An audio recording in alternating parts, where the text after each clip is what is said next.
සාර්ථක මිනිස්සු හිතන විදිහ වෙනස්. එයාලා මේ ගමනේ අමාරු දවස් පහු කරද්දී එයාලට දැනෙන අමාරු හැඟීම ගැන නෙවෙයි හිතන්නේ. මේ ක්‍රියාවලිය අවසානයේ දවසක Tamanට කොහොම හැඟීමක් දැනෙයිද කියලයි එයාලා හිතන්නේ. දැනට මේ අමාරු දේ කරන්නේ කොහොමද කියලා දන්නේ නැතත් ඔබ කොහොම හරි ඒක කරන්නයි යන්නේ කියන සිතුවිල්ලයි වැදගත්.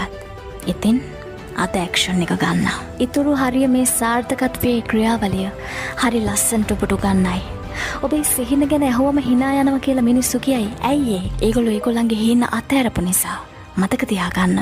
ලොකු හීන යථාර්ථවාදී නෑ කියලා හිතන්නේ අරමුණක් නැති මිනිස්සු විතරයි. ඔබට බෑ කියලා දෙයක් නෑ. දන්නවද? ලෝකේ ලොකුම සතුට තියෙන්නේ මිනිස්සු බෑ කියපු දේවල් ලස්සනට කරලා පෙන්නන්ති. ඔබ පැරදිලා මුල්ලකට වැටිලා ඉන්න කෙනෙක් නම් මේ දැන් ඉඳන් ඔබේ කම්බැක් ස්ටෝරි එක ලියන්න පටන් ගන්න. ඔබේ නියමම අනාගත ඔබව අතාරින්න ලෑස්ති වෙන්න එපා. මේක ලේසි වෙයි කියලා හිතන්නත් එපා. මොකද මේක එහෙම නෑ. දෙවියනේ ස්තුතියි මට ලේසි පාරක් පෙන්නුවට කියලා කියපු එක